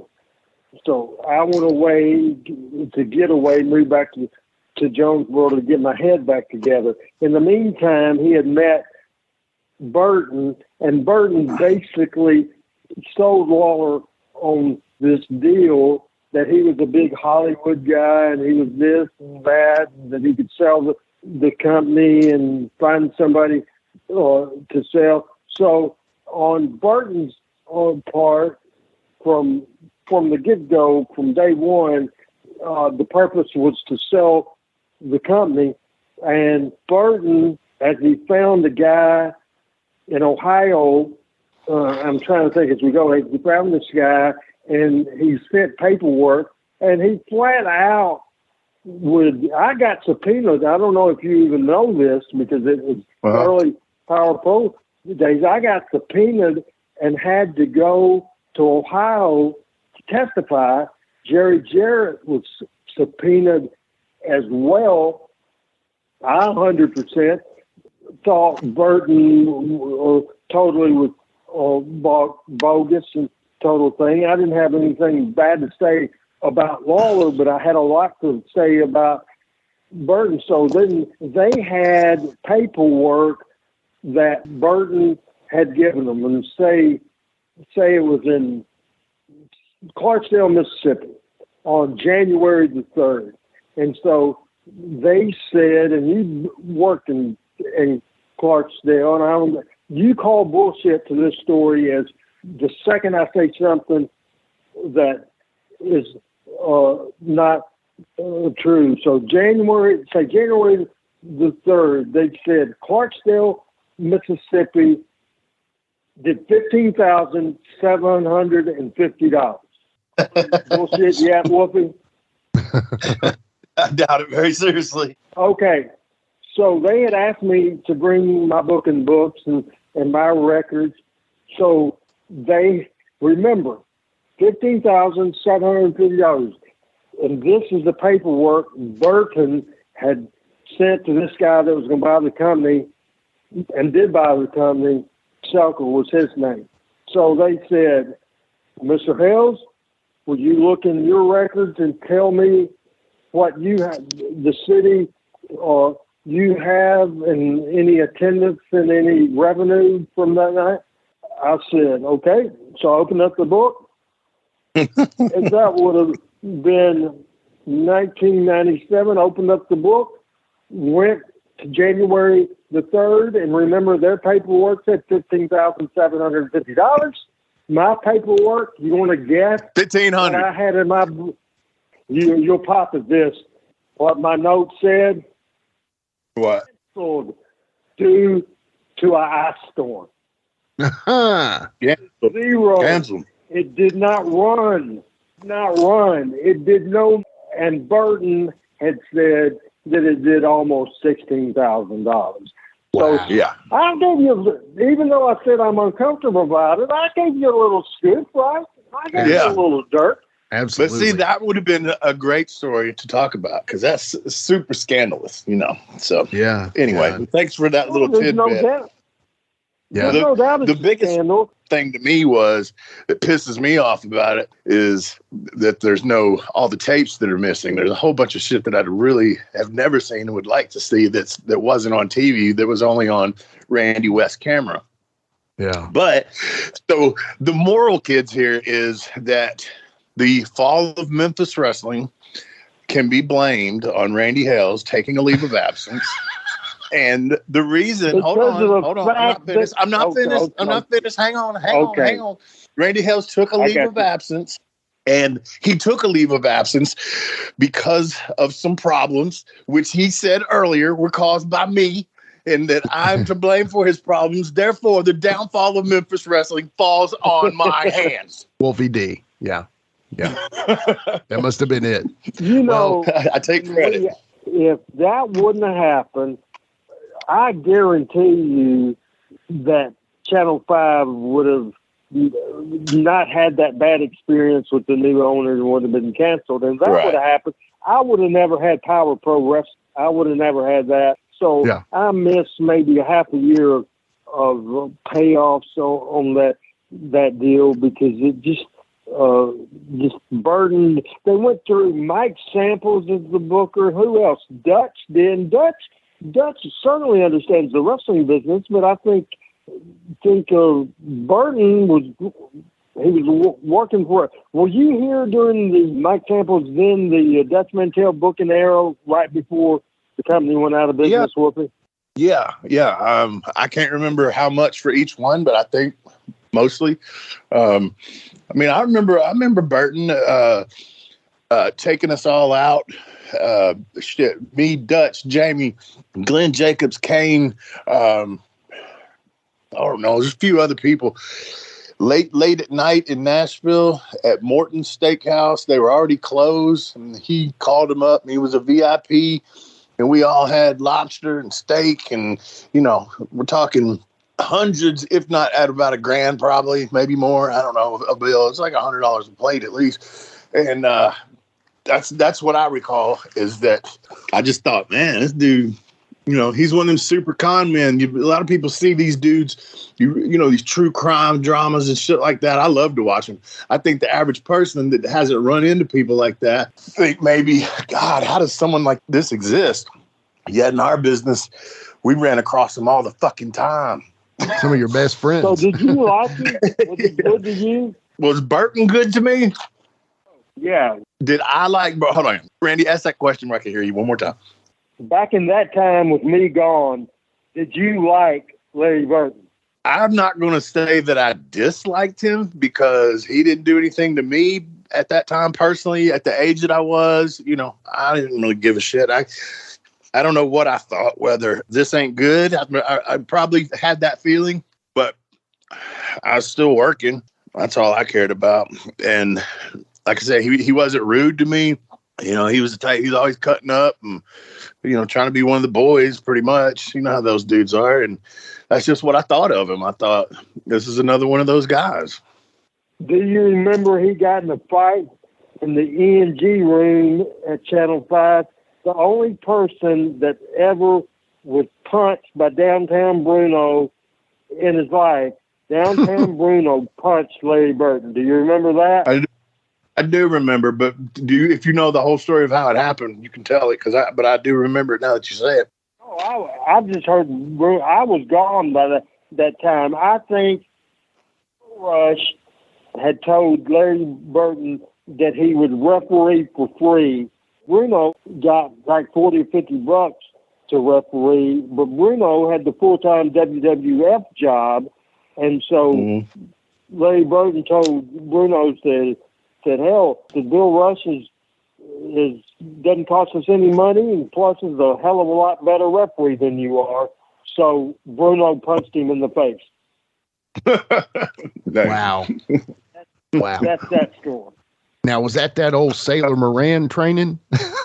I'll use a little Sailor Moran shit. Probably so. So, I mean, honestly, we could go on for hours and hours for this, but I think this is a great ending point for the Hales from the territories. Fellas, do we want to call this a part one? I think this needs to go on. I think maybe we can call it a recurring series. I love it. I think that's a great idea. Series. Yeah. And not only were you our first repeat guest, Randy Hales, you'll be the guy that comes back for a third time. So, with that being said, Wolfie D, why don't we bring Randy on for some current affairs? What do you think about that, brother? All right, let's do it. All right, we'll be right back with current affairs and Randy Hales. DJ, hit the music. It's a current affair. It's a current affair. Color. It's a current affair.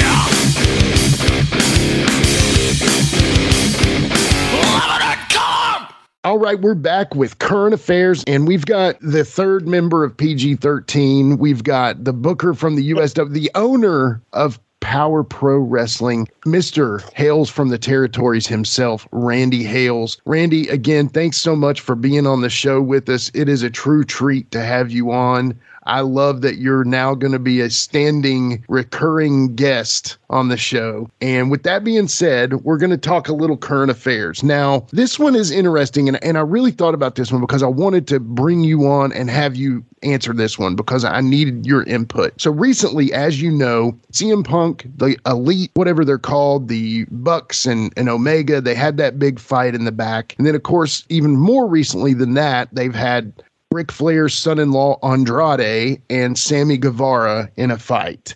Now, the specifics of that is not really important as much, but basically Andrade is essentially, the rumor is he wants to go back to WWE now that Triple H has taken over, and he wants to get out of his contract with AEW, so he's trying to all these things. Now, whether that's true or not, it doesn't really matter, but basically backstage confrontation happened. What are you thinking, man? Because I feel like Tony Khan needs to gain control of his backstage, essentially. And I guess the inmates are running the asylum. Yeah, that was a statement. I remember Jerry Jarrett saying that was one of the first statement type things I heard in the wrestling business. You can't let the inmates run the asylum. Well, that's exactly what's going on over there.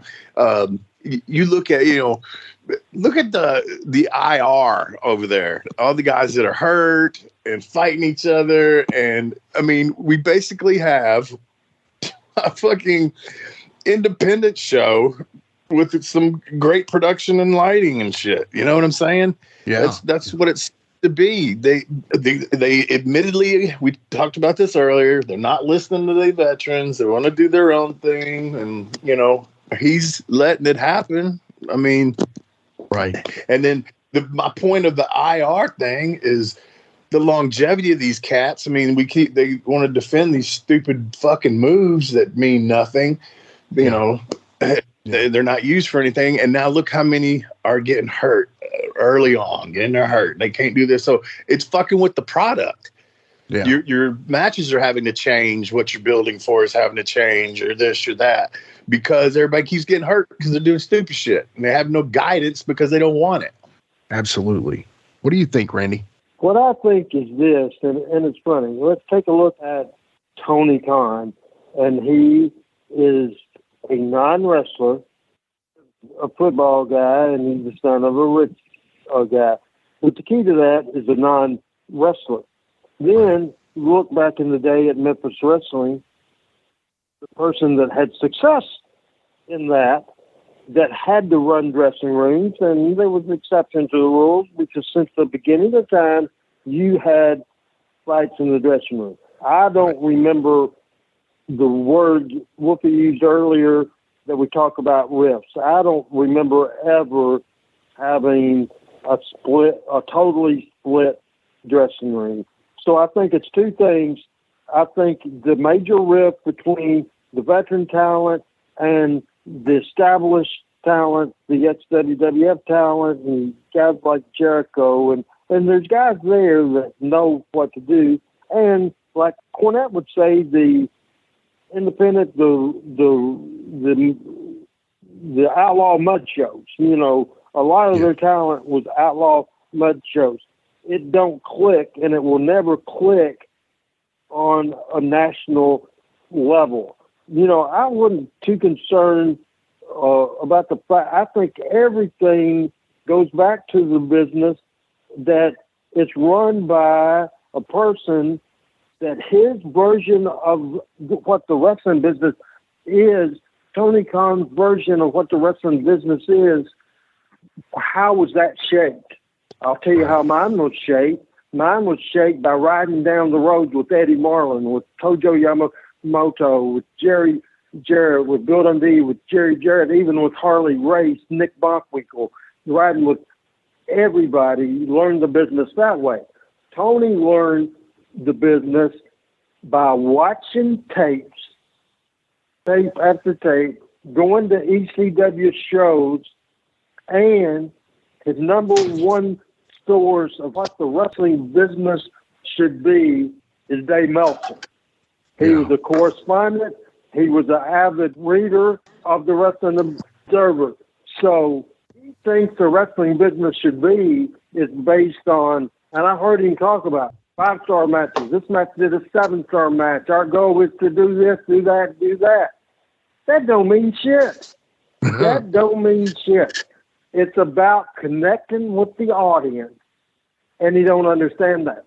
And I think the fight, whether it was Andrade wanting to get the hell out of there, and I can Sammy, my younger guy, I can see him. I like him as a top. Sure. I think he comes across hot cocky, and I think he does a the style they do now good. I've seen him in exciting stuff, but I think that I wouldn't like him very well. I think independent guys never have had structure. They've never had that one guy that says this is what it's going to be. Now, Wolfie D could have come to me and say, Randy, because he has. Say, Randy, he wouldn't say, Randy, that's stupid. He would never say that. Right. Because he'd been around a while. He would say, Randy, I was thinking, how about instead of we doing that, if we do it this way, this way, this way, this way, this way, and then I would either say yes, which I would 99% of the time, or I think we don't need to go in that direction. I think let's just go with my plan. And he would say, okay, and that would be it. Yeah. He would do it the way it was laid out, or after I said, let's do it your way, he would do it your way. I think totally the number one problem they have, absolutely, and where to go, who knows? It's the corporate world now, and I was in the wild, wild west, man. Wolfie was in the wild, wild west. I've never dealt with corporate wrestling. So HR and all that kind of thing. So who's at fault with Punk and the Bucks and all that? I don't know. I think Tony Khan likes the wrestlers that Dave Meltzer likes.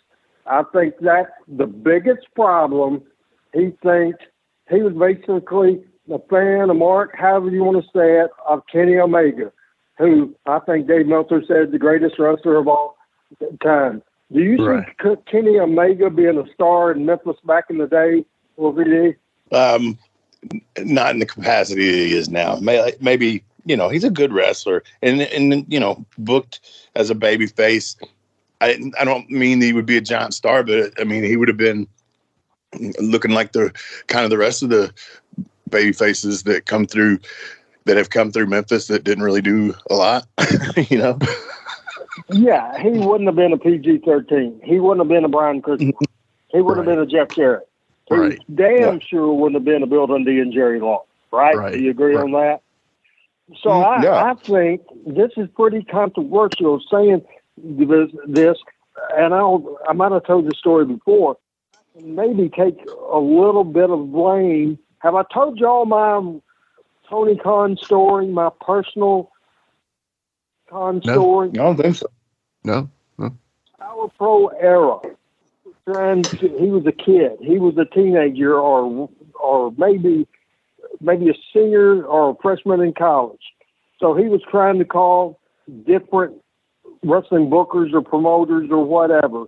So he calls me, and I don't know why I reacted like this, because back in the day when wrestling was protected, I don't see myself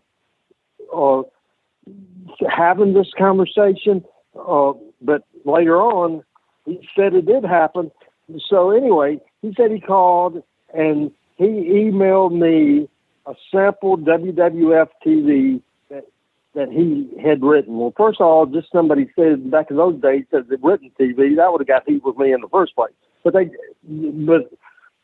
years later, a Memphis Wrestling Tribute Night at an AEW show in the Memphis area in South Haven, Mississippi. And they called me, Daniels, talent relations guy. Do you know Chris Daniels? I'm not going to lie to you or the listeners. I had it on mute because I'm eating a bowl of Cookie Crisp, and I did not want to crunch in everyone's ear, but I was listening. And yes, I do know Christopher Daniels. All right. So I go to this show. And when they asked me to go, they paid me for going to do a meet and greet, that sort of thing. $750 freaking dollars. I couldn't believe it. Yeah. $750. They also asked Brandon, maybe I suggested him to have somebody to ride with, paid Brandon about $300. I said, well, that's pretty, $300 compared to $750, and Brandon has the radio stations to promote the event and all that. So if anybody got $750, should have been Brandon not me. But anyway, that night, I introduced myself to Tony. I said, he said, I know who you are. You're Randy Hales. And then he said, we've actually talked on the phone. I said, we have? And then he told the whole story, and he called me and wanted me to look at his TV, blah, blah, blah. And I'm thinking about how I would have reacted back in that thing. And I said, was I a prick to you? Because in my mind, I'm thinking, I probably would have been. I don't know why I wasn't a prick to him. Somebody had a kid calling me, asking me to review a show he famously booked. That would have got heat with me, I would have thought. But anyway, I said, did I cuss you? Was I a prick to you? And he said, were you happy with your money tonight? I said, yes, sir. I said, fantastic. It was great. Thank you very much. I was happy. He said, if you were a prick to me, do you think I would have paid you $750 tonight? I said, oh, I guess certainly you would not have. Who would have thought that young kid that called me that day in 1998, 1999, 2000, something like that, would maybe be the second most powerful guy in the wrestling business? Who would have ever thought it? You never know, man. You never know. What's that thing? Be nice on the way up to everybody, because you never know who you're passing the way back down. Yeah, and I've never had a situation where anything is the better example. I'm with my nephews and my nieces that's younger, but at the age they're getting into the workforce, I tell that story all the time to them, that you never know who you're talking to. You never know who you're talking to. Or who it could one day be. Yeah, very true. Go ahead. Let me throw this in. Tony of course. recently said, and this is just amazing to me, he just said, I have things up my sleeve, and I swear to our fans of AEW, by the end of this year, for the third year in a row, I will be the Wrestling Observer Booker of the Year. And I think that, guys, Jimmy and Wolfie, I think that sums up the whole conversation. Yeah. He is booking for Meltzer.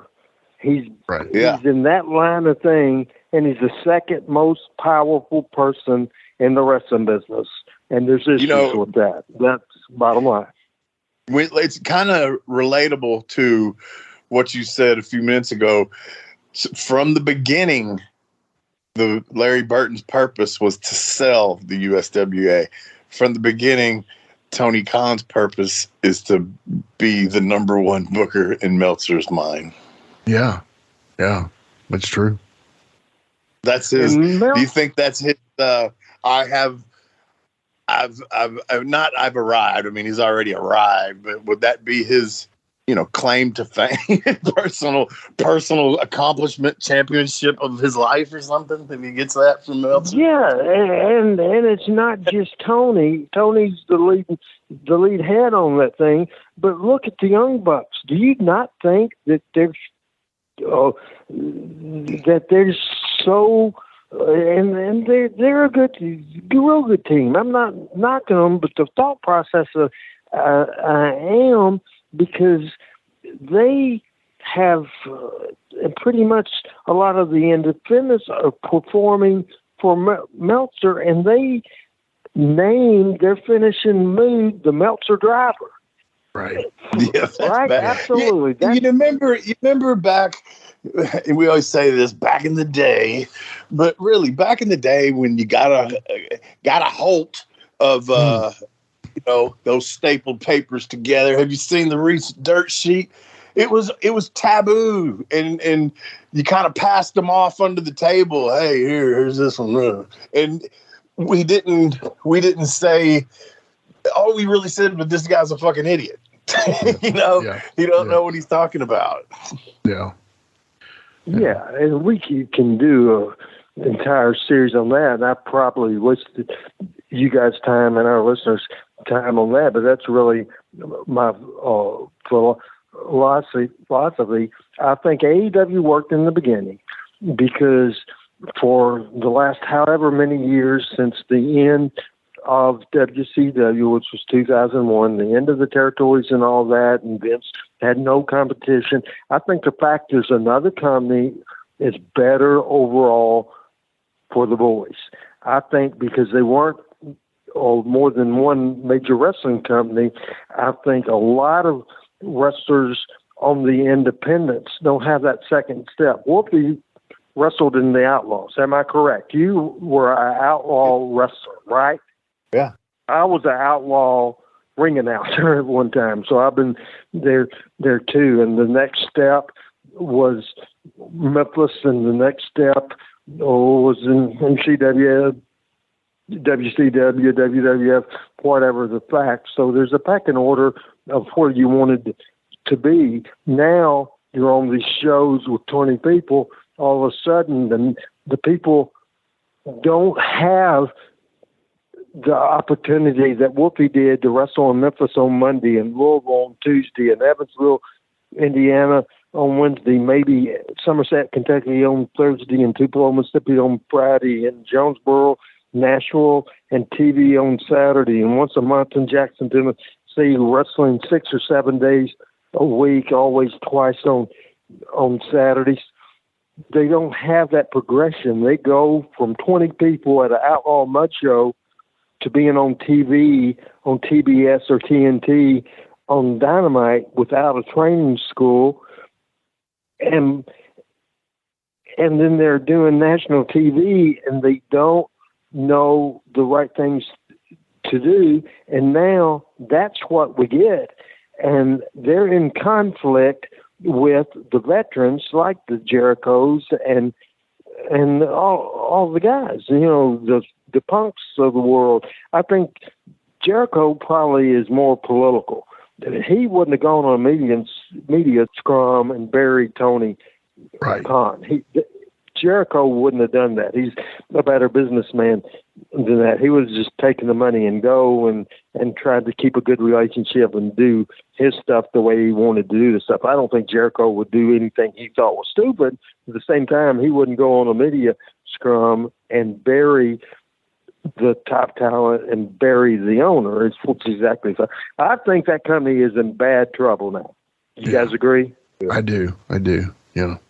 And I'm just agreeing pretty much with you guys because I haven't been watching as much of it anymore. There for a minute, Jimmy, I kind of watched some of it to try to keep up, but then all the stuff when all the stuff started going down, it's just like, this is a waste of my time. I don't want to sit here and watch this any longer. Yeah. I'll watch the clips and read the story.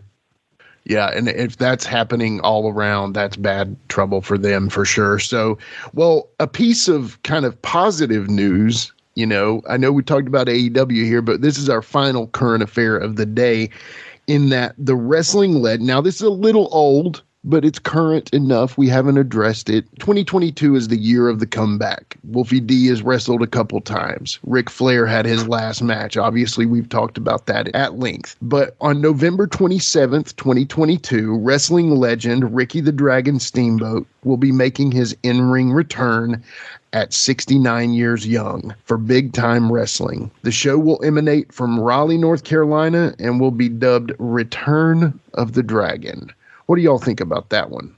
Ricky was always in great shape. Yeah. I think it's great. Yeah. Who's he working with? They said, they say it's a 6-man tag team match. They don't really have let me see here if I can pull that up. I don't think they've announced anybody. And I think it's FT. I think it's FTR and Steamboat against somebody. Okay. Probably some local guys. Well, I'll just say this that just crossed my mind. Do you think there's any relationship here for him telling Flair no and then coming doing one himself? That was my next question. Yeah. What are your thoughts on that, Wolfie D? Yeah, that's my thoughts on that. It's an eyebrow. I mean, seriously, you tell the guy, no, I won't come do your match. And then a couple months later, you do your own pay-per-view. Fucking, is it a pay-per-view? I mean, probably on Fight or something. Who knows? On the IWTV or something. Yeah. I feel like, and I don't know either one of them. Well, met them both, but I don't know them, and I don't know what their relationship is. But to me, that's almost like, hell no, fuck you. I'll go do my own. Right. Bigger payday. Yeah. Do you think Ricky could garner, we talk about this all the time. Jerry Lawler's final match will be a big deal. I do think Lawler's a little bit too active for him to really truly get that Ric Flair pop, at being that Ric Flair was so far away. Lawler would pretty much need to stop now and then in his 90s come back, you know what I mean? But, somebody like Lawler's last match is going to be huge. We've talked about that before. Hulk Hogan, I don't think can wrestle again. I think he's too far down the pike of not being healthy enough to do it. But those guys, there's so many, Randy Savage's last match, had we known that we had seen it already, it's kind of sad, but he would have garnered a big final match. But is Ricky big enough to garner the same approach as with Ric Flair's last match? He, to me, he was Ricky the Dragon was one of the best baby faces ever, no doubt. For sure. But he had some great people to work with as far as heels, obviously with Flair being his number one, probably. Randy Savage, maybe his number two most memorable stuff, he's gone. So Ricky Steamboat doesn't do pregame hype talks to the Carolina Panthers. Ric Flair does. Ricky Steamboat doesn't smoke Mike Tyson weed and promote it, and Ric Flair does. Ricky Steamboat is not mentioned in numerous rap songs and rap videos. Ricky Steamboat is not he's an iconic wrestler. Absolutely. But Ric Flair is something just a little bit more than that. Yeah. So that would, to me, would be the difference if it didn't do as good. Right. Oh, to me, there's no way, with your great example there of what Flair is, the times we live in, it would not do as good. I do not think. Nowhere near as good. Yeah. And it was kind of like a perfect storm, too, because it was SummerSlam weekend. Nashville was a huge growing city. Everybody loves Nashville. And at the same time, Conrad, amount of money that he's putting behind it. I don't know the guys in big time wrestling. I've heard of them before, but apparently they've been around long enough for Ricky Steamboat to trust them with this match. But at the same time, it's not using the moniker of Jim Crockett Promotions, which I still think is weird in Nashville, but we'll get past that. Anyway, but I don't know. I think that's pretty much it. Unless you guys have anything further to add about Ricky's return. No, man. I don't. Well, I tell you what, Randy, we promised you earlier, but put yourself over, brother. I'm not necessarily going to put myself over, but I would like for the people, the listeners of this podcast. He's already done. He's done that for the past 2 hours. Hey, that ain't fucking nice. That ain't nice at all. Hey, I put your ass over too, man. You're overreacting. Yeah, Randy, we're glad you're here, buddy. We're happy you're here, man.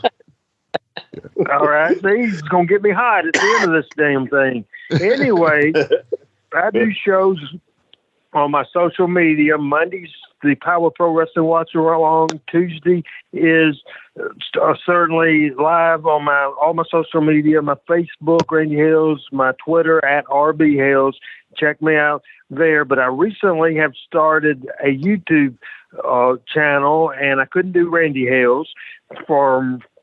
I lost my Randy Hales thing for taking content violation. So I have a new YouTube page, and I want everybody to make sure you subscribe to that channel. It's called The Randall Hales, RANDALL Hales. And certainly some of the archives of my Monday and Tuesday shows are up there.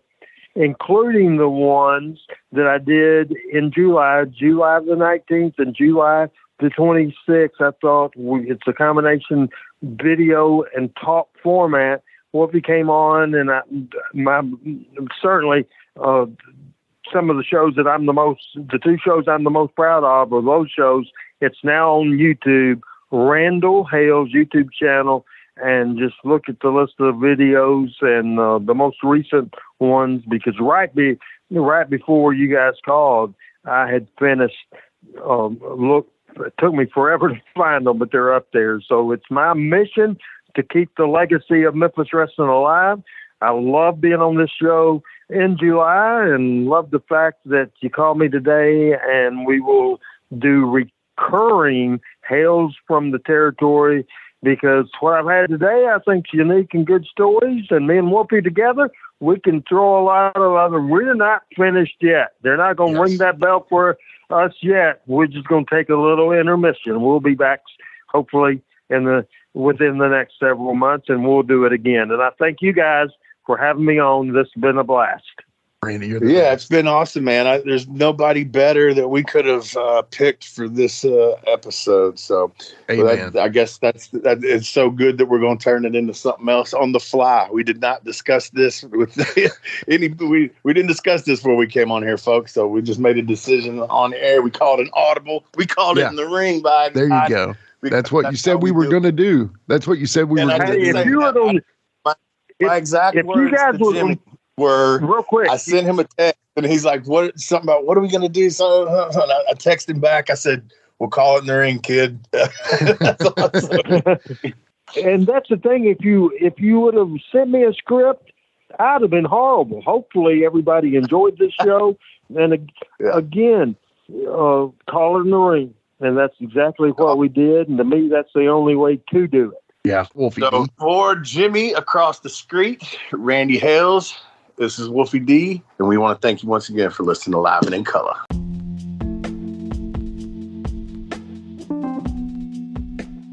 And now a word from our sponsor.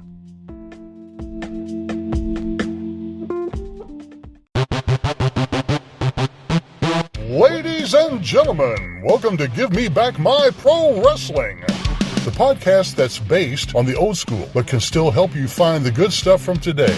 Jimmy Street and the Plastic Chic, Jared, are the undisputed tag team champions of the wrestling podcast world. From thought-provoking topics to superstar interviews to action figure expertise. This team does it all.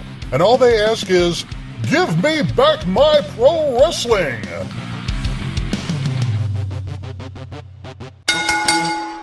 Every other Thursday, wherever you listen to podcasts. This is The Big Picture, Michael Jablonski.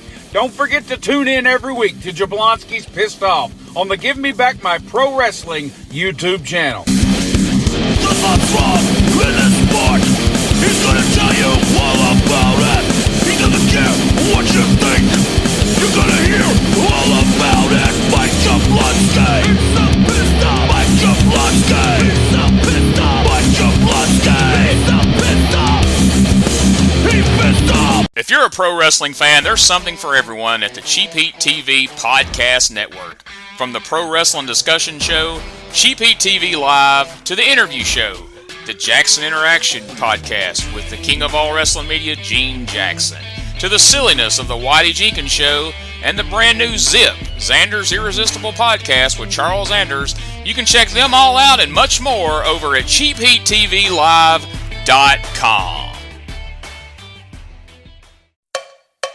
If you're a fan of rock and music, I'd really appreciate it if you took a moment to check out my podcast. It's called the Decibel Geek Podcast. We've been doing it for about 10 years now. We talk about Kiss. We talk about Ozzy. We talk about Motley Crue and Guns N' Roses and Metallica.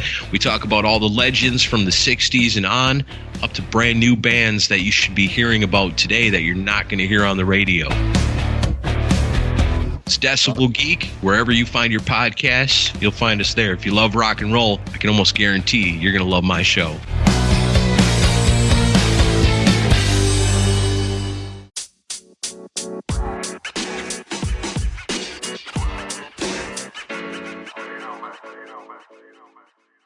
So that was another great episode. Hey, Wolfie, tell them where they can find you on social media. Jimmy, they can find me in the club, bottle full of bub. I'm just kidding.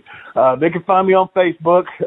My personal page is Warren Wolf, WOLFE. I'm on Instagram at WarrenWolf13. You can always find us on Facebook, Twitter, and Instagram at Live Wolfie D. And then on YouTube at Live and in Color with Wolfie D Podcast. Our website is anchor.fm/Wolfie D. Here's the thing. Wolfie always has offers for his autographed photos. He has a selection of some awesome photos from throughout his career that he will autograph and personalize any way that you want him to. Just contact him either directly at his personal Facebook page or through any one of our other pages, and we'll make sure you get in contact directly with Wolfie. Get those photos, right, Wolfie? Yeah, I've got some good stuff on there, to help with the podcast. Folks, if you can't get out to a show to meet Wolfie D, there's nothing like that, especially for the fans of PG-13 and Wolfie D. Also, do you have a product or business you'd like Wolfie D to talk about? Let us know about it by leaving a recorded message over at anchor.fm/Wolfie D/message. Leave your name and contact info and we'll get back to you. Once again, that's anchor.fm/Wolfie D/message. And before we go, you can always find me, your host, Jimmy Street, at James Rock Street on Twitter, Instagram, and YouTube.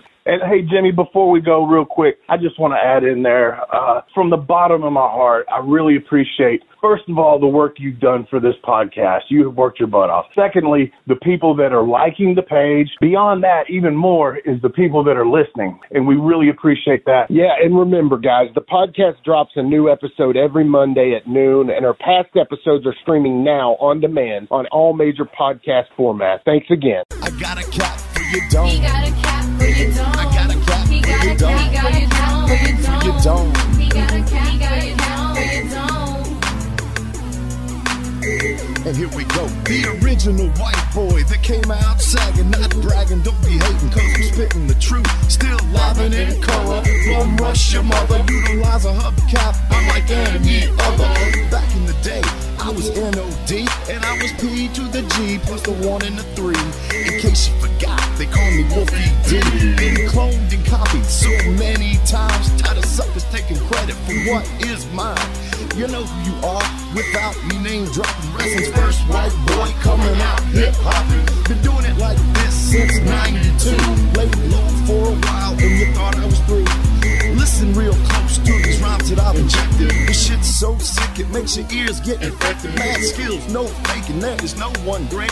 Cause I'm bringing more folks and Obi-Wan for later. Not here to play games, so you better beware. You don't like me, so what? I really don't care. Like time I keep ticking and I can't be stopped. You sucker step to the side unless you wanna get dropped. With my finish, I'll straight knock you out. Please allow me to tell you what it's all about. I'm gonna wind it up, then I'm driving it home. It's Wolfie D, baby. I got a cap for your dome. I got a cap for your dome. He got a cap for your dome. He got a cap for your dome. This has been a James Rock Street production.